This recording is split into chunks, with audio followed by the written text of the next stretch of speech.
I don't know why I'm having such trouble. Anyway, let me just get going. So technically, y'all, I've been using my lifestyle and travel content as a science experiment. And the results have been good. They've been really good. I'm happy about that. But I do want to share with you kind of what has worked and what hasn't worked for me. A little bit of background. I create content, but I create content as an educator, not as a creator. So I decided to put on the hat of a content creator, specifically a lifestyle creator, so that I could kind of talk the talk, walk the walk at the same time. So if you don't know me, my name is Toni Tanner Scott. I've been in the content game for years. I coach content creators every day, and as the business manager in charge of a major content creator, I know a thing or two about growth online, but I didn't just want to like rely on the theory of things that I've read online or other creators' results who might be way ahead of the creators that I coach. I really just wanted to test everything myself. The hooks, the trends, the timing, the workflow, because that's extremely important if you want to show up on social media consistently. I wanted to test all this stuff organically to see what's working right now on TikTok, on YouTube Shorts, and on Instagram. So in this video, in this live stream, I want to break down exactly what I've been testing, what's been crushing it, and what's been a flop. I want to be 100% transparent, and how you can use these lessons that I'm talking about in your own content. So, let me just see if I have any comments. There we go. There we go. All right. Now I can see if y'all have any questions while I'm going through this. And feel free to hop in. You don't have to wait until I get to the point to the Q&A. I may ask you to, save one or two questions to the end, but I'm happy to stop whatever I'm talking about to answer your questions. So, as I said, I've been coaching content creators for a while now. I figured out that a lot of the advice out there is either outdated or it's super generic. And you know what? You don't even know until you try it. So instead of like experimenting on my clients' content, I made this my own lifestyle and travel content. It's kind of a low risk playground. So I can try some risky things or I can try some try and true things to see if it works.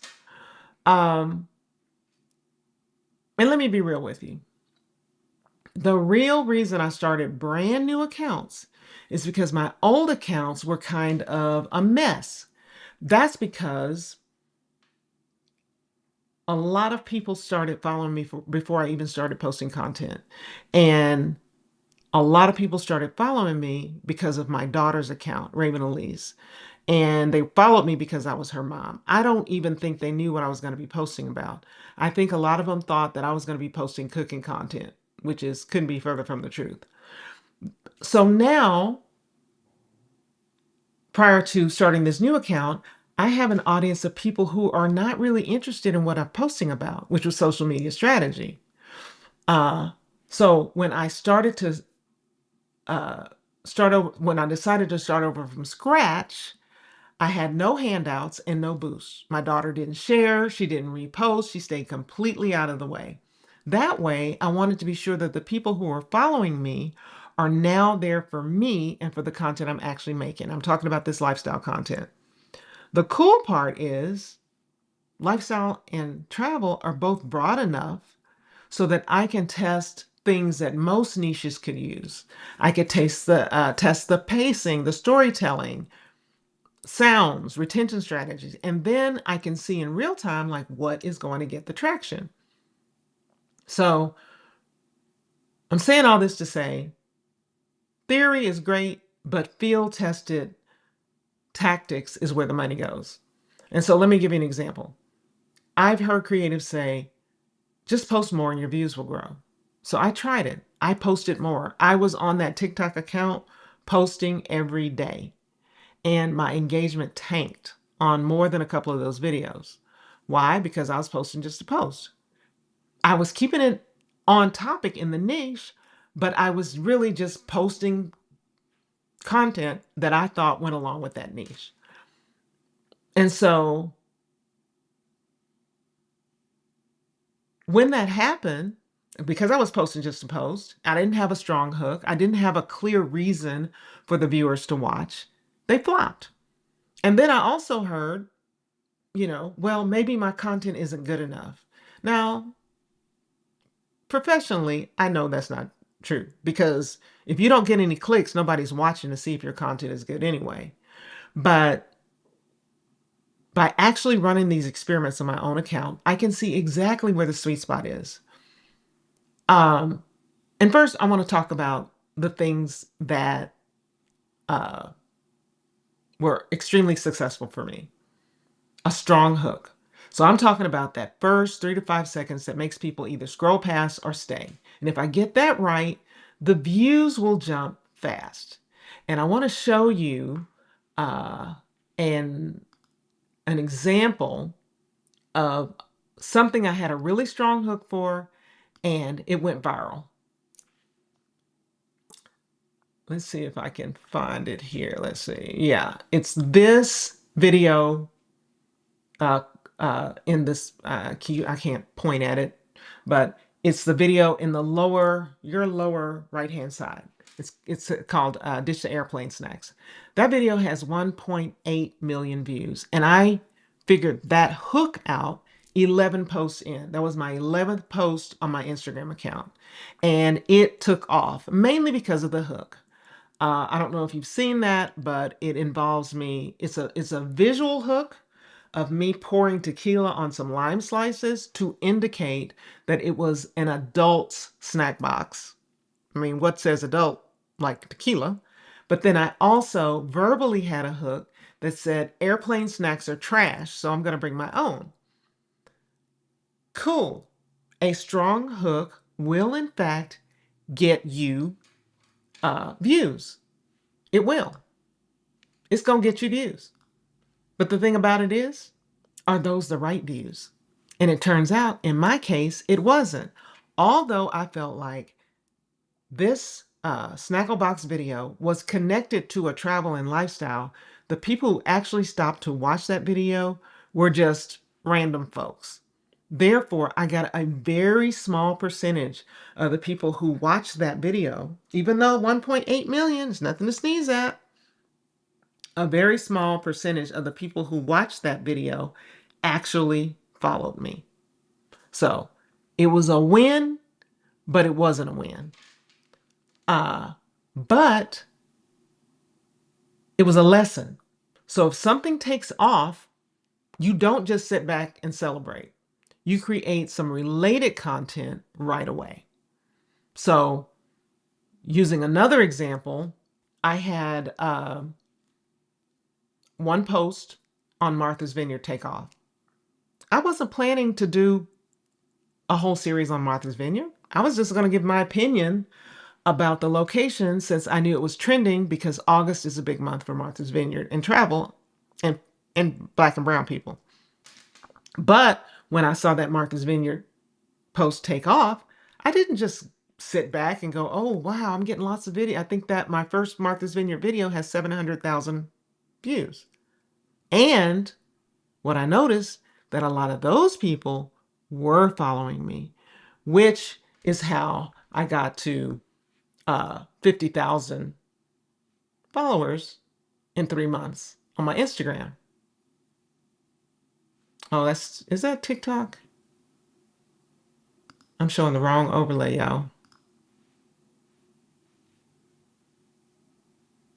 It's supposed to be this one. Yeah, there we go. That's how I got to 50,000 followers. Because the people who watched that content were like, yeah, this is where I need to be. I need to follow this lady. So what did I do? I created, oh, I don't even know. I lost track. Maybe 8, maybe 10 more videos about Martha's Vineyard. How did I know what to create the videos about? The people in my contents told me. They said, We want to know about where to eat. We want to know about where to stay. We want to know about things to do. We want to know about, is it better to do this or do that? So I continue to make videos about that topic. Also, weaving in some other type of content because I don't want to be locked into the Martha's Vineyard channel, the Martha's Vineyard content creator. And it's okay if my other content about other locations didn't do as well. It still did good. So post follow-up, if that's a lesson for you, when you see a video that's taken off unexpectedly or expectedly, post some additional related content. And that's true on TikTok, that's true on Instagram, that's true on YouTube. Okay?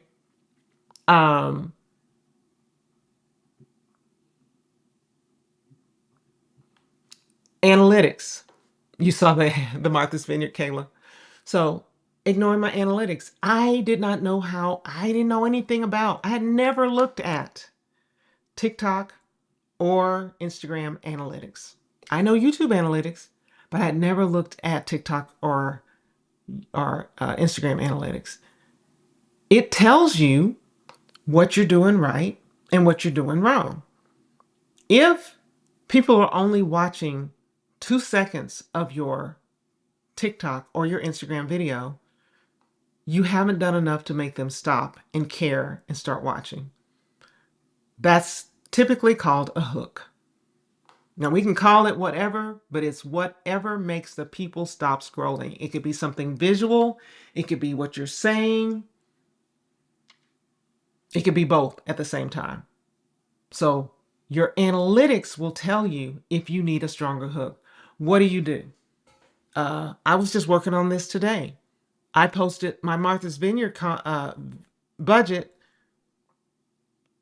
I think it has 200 and something thousand views on Instagram in just a couple of days. On TikTok, it's not doing. I looked at it, I analyzed it. I'm like, people are not stopping to watch. And I was talking about this on my TikTok live stream earlier today.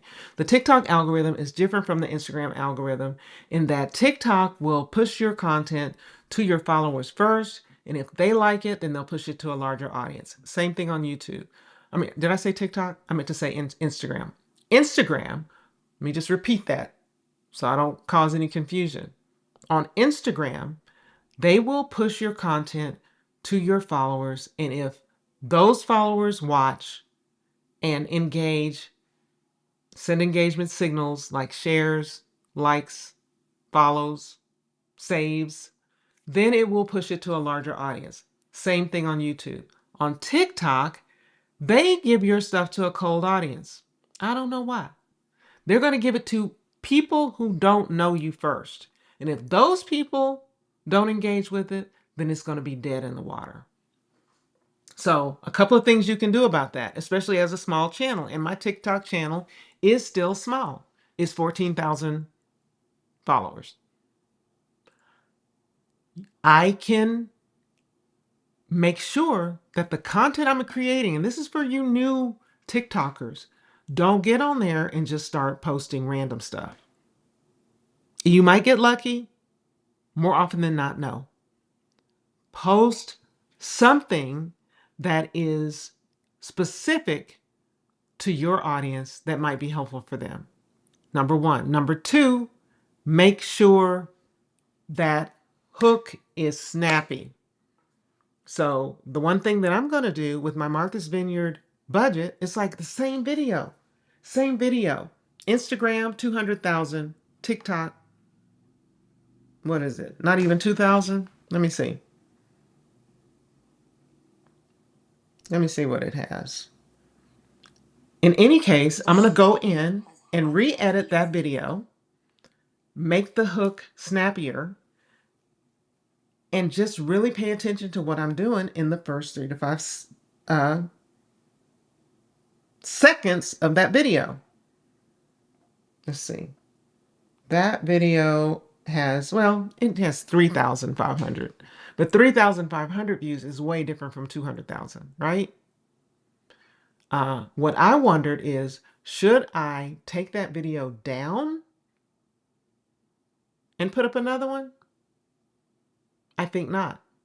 What I'm going to do is re-edit that video, change the cover so it looks a little bit different, make it a little bit shorter, maybe use a TikTok trending sound behind it, and repost it. I did that on my snack box for TikTok uh, when I saw it not taking off like the one did on Instagram, and it worked. What I did with that one is that one was so bad, I just took it down. And then I slightly edited the first part to make it a little bit snappier for TikTok and reposted it. And it ended up getting, let me see how many views that got on TikTok. 400,000, 450,000, which is very good for, at that time, I didn't even have 5,000 followers on TikTok. So don't post just to post. If you see something taken off, jump on it, create more content, understand the differences between TikTok's algorithm and Instagram's algorithm, and pay attention to your analytics. And one more thing I wish more creators did before testing anything is to set a baseline. Here's what I mean. Track your average views, your engagement rate, your follower growth, and maybe your watch time. Just basic numbers. Because like I said, you're not competing with anybody on social media but yourself. So track your basic numbers. That way, when you test something, you'll actually know if it worked instead of just looking at views or going off of a gut feeling. So for me, I'm a spreadsheet girly. I keep a spreadsheet, and what I'm looking at is, because I'm trying to grow, what content actually got me followers. Unfortunately, TikTok and Instagram don't really give you that transparently. You could probably buy opt into a program, subscribe to an app that would do it for you. But for Instagram, what I ended up doing is exporting my last 3 months content data into a Google Sheet, and then adding a column to calculate the percentage of views to followers. And then I sorted it. That tells me right there what types of content is growing my account. Why would I want to post anything different? Yeah, maybe I do have a lot of other things that I want to post, that I want to post on my account. But if I'm trying to grow, why would I ignore that data and just post what I feel like posting? So that's the strategy. That's part one of the strategy behind how I got to 50,000, 51.7. Let me see. It's changing so fast I can't even keep up with it. And it's continuing to grow on Instagram and limping towards 15K, from 0 to 15K on TikTok, by using strategy, looking at the data, and leaning into what works. Okay, questions? Put them in the chat.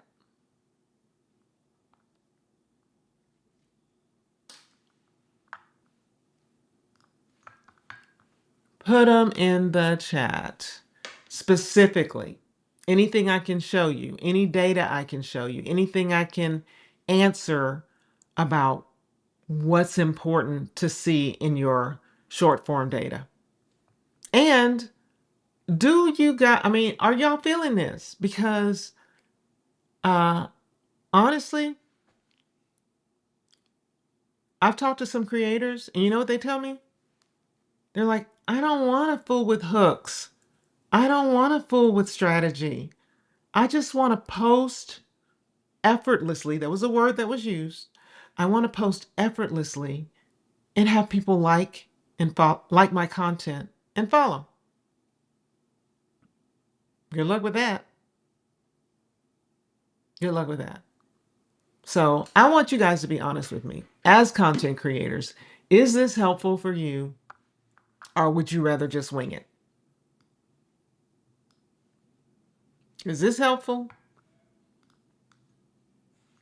Would you rather just wing it? Wing it. Because that will give me some insight into how I need to proceed. You know, I have content creators that I coach uh, privately, and maybe I'll just do that. Maybe I just do that. Maybe I stop trying to get the masses on board with what needs to be done. I'm glad to know it's helpful, Larisha and Melanie. You guys are so kind. I appreciate that. Look, talking about baseline, let me give you some data off my phone. Content creator that I work with texted me. She was giving me some stats. She said, I'm about to hit my 6th anniversary on Instagram mid-October. 6 years. It's not a long time, y'all. First year, I ended with 25,000 followers on my anniversary date. Woohoo! She was trying to give me encouragement because, hitting 50,000 in 3 months. She said the second year, it was 75,000. Now, this is someone who pays attention to data, who tests, and is constantly trying to improve. Third year was 150,000.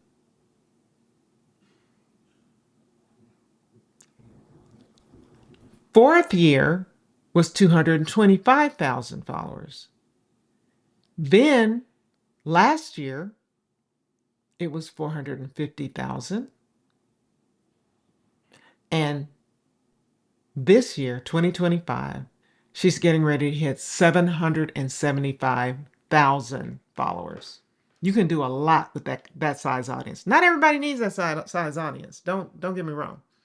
Not everybody needs that size audience, but you can do a lot with that size engaged audience. And millions of views on her content. Had never been on social media. Didn't even have an Instagram account. But pays attention to strategy. So, any other questions? Let me know. But if you are a creator or a business owner and you're trying to grow an audience this year, I hope that this behind the scenes look will help you stop guessing and to focus on what really works right now. And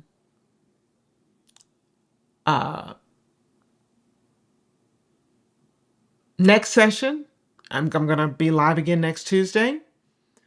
I'm going to be talking about stopping the scroll. How to stop the scroll. Yeah, I think it deserves a whole video on its own because there's so many different ways. And we can look at some examples of scroll stopping hooks, scroll stopping actions, scroll stopping contents. All I make is short form content. I want to know if it's quality over quantity or vice versa because hours watched are all they seem to matter in being paid. Okay, Trinice.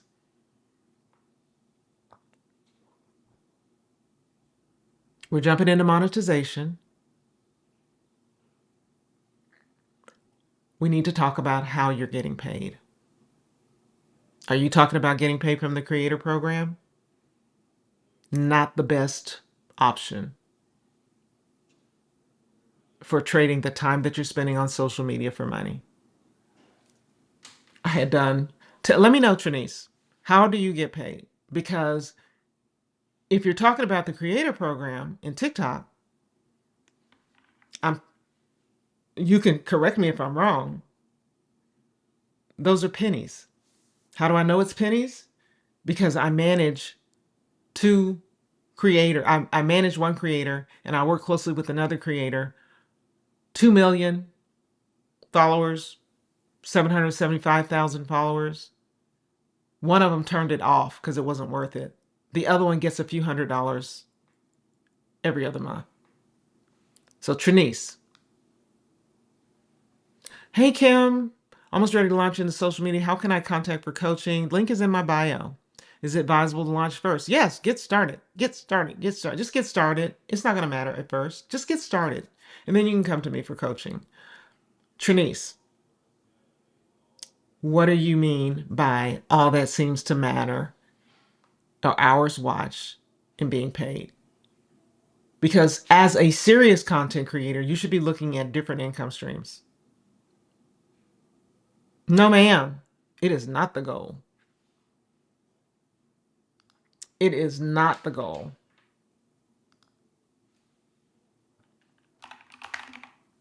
It is not the goal. What the goal is to build an engaged audience that you can market to. If you have an audience specifically, like let's use Miss Melanie for example. Miss Melanie's audience, I know, is beauty and self-care for women over 50. Okay, if she builds an engaged audience, and she has, then brands are going to come looking for her.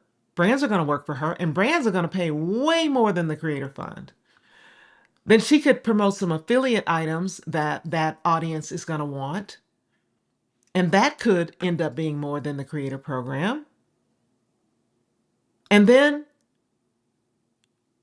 she could create a product or service that she could pitch directly to her audience. And that's going to be the best thing she can do.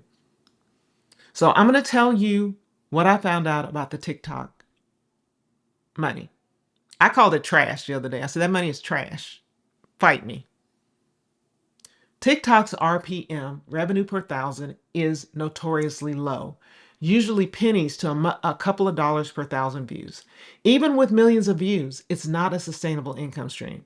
The very first thing you should do as a content creator, and this is for you, Kim B, before you get launched, figure out how you're going to monetize. Or at least, now you don't have to figure it out. Think about how you're going to monetize. This TikTok Creator Fund is basically TikTok throwing creators a little pocket change to keep them happy. It is not a real revenue model. I would rather you get into the TikTok Shop program, which is an affiliate model. And I do know creators making hundreds of thousands of dollars through the TikTok Shop. Now they working and they live and they doing this thing all the time, but it's good money. Not like the TikTok Creator Program. Okay, the TikTok money is not worth chasing because it's inconsistent.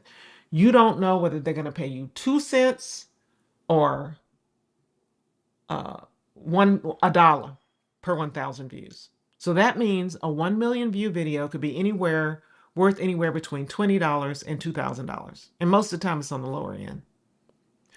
Worrying about TikTok Creator Fund won't move the needle compared to getting your audience together, getting your brand together, and focusing on brand deals, affiliate marketing, digital products, or even driving your traffic to YouTube where the RPMs are 10 to 20 times higher. So, a better focus for monetization would be brand partnerships or even UGC. You don't even have to have a big follower to create UGC content.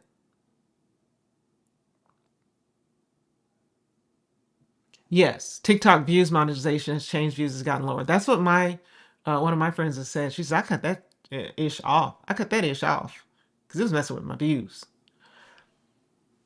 You could do affiliate programs. You could do TikTok Shop. Your earnings are going to be way more than the TikTok revenue per mil.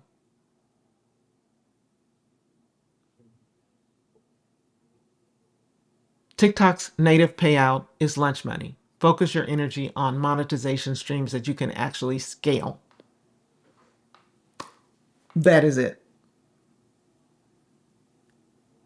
So I'm glad you asked that question, even though that's not what this live stream was about. I'm happy to answer any other questions about being a short form content creator. Social media is just marketing. You're marketing yourself to your audience, and then you monetize your audience in one of these different ways. Okay? Any other questions before I hop off? You guys, I really thank you for being here and, you know, communicating with me, asking the questions. If you want some support while you figure out what works for your own content, I've got a free Facebook group where creators like us swap ideas, we swap wins, we talk about our wins and our lessons. And if you want something a little deeper than that, I have a $19 a month membership with tools and strategies and live support to help you stay consistent and actually grow. Both links are going to be in this description. Like I said, next episode, we're diving deep into stopping the scroll because that is the number one thing you got to do to start getting views. I'm going to show you the exact ones that I've used to get 1.8 million views, 500,000 views, 700,000 views, so that you can adapt them for your own content. And also make sure you subscribe to this channel so that you don't miss it. And if you want to start tracking your own content experiments today, and if you happen to be on YouTube, grab my free YouTube checklist. That link is also in the description, and I'll see you in the next episode. Thank you guys so much.